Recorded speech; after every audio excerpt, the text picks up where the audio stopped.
নমস্কাৰ বন্ধু বান্ধৱীসকল, মই ঋতুৰাজ আৰু আজি হৈছে 25 জুলাই আৰু আজি আমাৰ আৰ্ট এণ্ড ফান ছামাৰ কেম্পৰ 20 ডেজ কমপ্লিট হৈ যাব।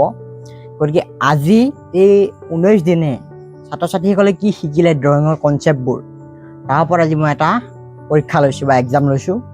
তাত মই আজি তেওঁলোকক ছাবজেক্টবোৰ দি দিছোঁ। 3টা গ্ৰুপ বনাইছোঁ মই ইয়াতে।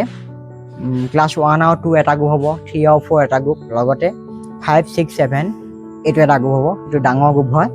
তো এই 3টা গ্ৰুপত মই তেওঁলোকক ডিভাইড কৰিছোঁ আৰু তেওঁলোকক গ্ৰুপ অনুসাৰে ছাবজেক্টবোৰ দি দিছোঁ। তেওঁলোকে 19 দিনত কি শিকিলে সেই কনচেপ্টবোৰ এপ্লাই কৰি তেওঁলোকক ড্ৰয়িংবোৰ কৰিবলৈ দিছোঁ।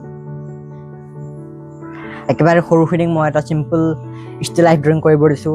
একেবাৰে ডাঙৰখিনিক মই কম্প'জিশ্যন ইমেজ দিছোঁ, এটা গাঁৱলীয়া বজাৰৰ দৃশ্য। তেওঁলোকে কামবোৰ কৰি আছে, বলকচোন আপোনাক অলপ দেখাই দিওঁ। তো এভৰিৱান, এইটো হৈছে ডাঙৰ গ্ৰুপ, মানে 5, 6 আৰু 7 এই 3টা শ্ৰেণীৰ এজ গ্ৰুপৰ মানে ল'ৰা ছোৱালীসকল এই গ্ৰুপটোত আছে। আৰু এই গ্ৰুপটোত মই এটা ছাবজেক্ট দিছোঁ, এটা ভিলেজ কম্প'জিশ্যন ছাবজেক্ট দিছোঁ। যিটো কম্প'জিশ্যন মই এটা বজাৰৰ দৃশ্য আঁকিব দিছোঁ, এটা মাৰ্কেট চিন আঁকিব দিছোঁ। আৰু তাত মই কৈছোঁ, কাৰণ তেওঁলোকে এনেকুৱা কম্প'জিশ্যন মই আগতে শিকাইছোঁ, গতিকে তেওঁলোকক কৈছোঁ যে বজাৰৰ দৃশ্যবোৰত এটা মানুহ নাথাকে বা দুটা মানুহ নাথাকে, তাত কেইবাটা মানুহ থাকিব লাগে। মই তাকে কৈছোঁ, এতিয়া তেওঁলোকে কামবোৰ কৰি আছে।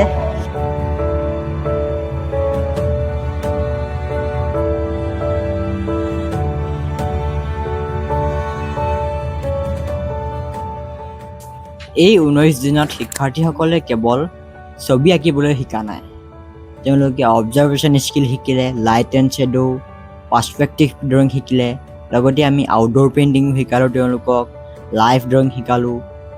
লগতে শিশুসকলে ক্ৰিয়েটিভভাৱে চিন্তা কৰিবলৈ শিকিলে আৰু লগতে ড্ৰয়িঙৰ বহু মৌলিক কৌশলবোৰৰ বিষয়ে শিকিলে। এই সকলোবোৰ বিষয় তেওঁলোকে এই ছামাৰ কেম্পত শিকিলে।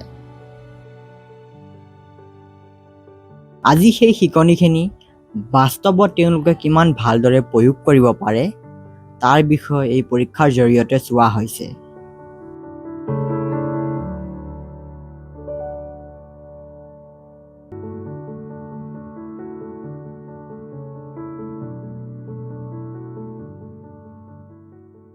বহুতে ভাবে ড্ৰয়িং মানে হৈছে টেলেণ্ট, কিন্তু সঁচা কথাটো হ'ল ড্ৰয়িং হৈছে এটা স্কিল।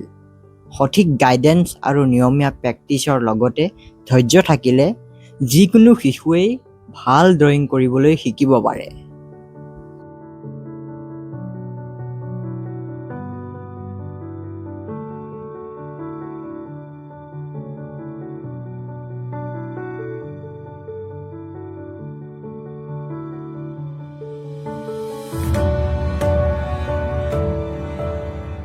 এই এক্সামত আমি কেৱল নম্বৰ চোৱা নাই, আমি চাওঁ শিশুৱে কেনেকৈ চিন্তা কৰে, কেনেকৈ অবজাৰ্ভ কৰে, লগতে কেনেকৈ নিজৰ ভুলবোৰ শুধৰাই আগবাঢ়ে তাৰ ওপৰত গুৰুত্ব দিওঁ। অভিভাৱকসকললৈ এটা সৰু অনুৰোধ, শিশুৰ ৰিজাল্টতকৈ বেছি তেওঁলোকৰ শিকাৰ যাত্ৰাক অধিক গুৰুত্ব দিয়ক, কাৰণ উৎসাহ আৰু সময়ে এজন শিশুক আত্মবিশ্বাসী কৰি তোলে।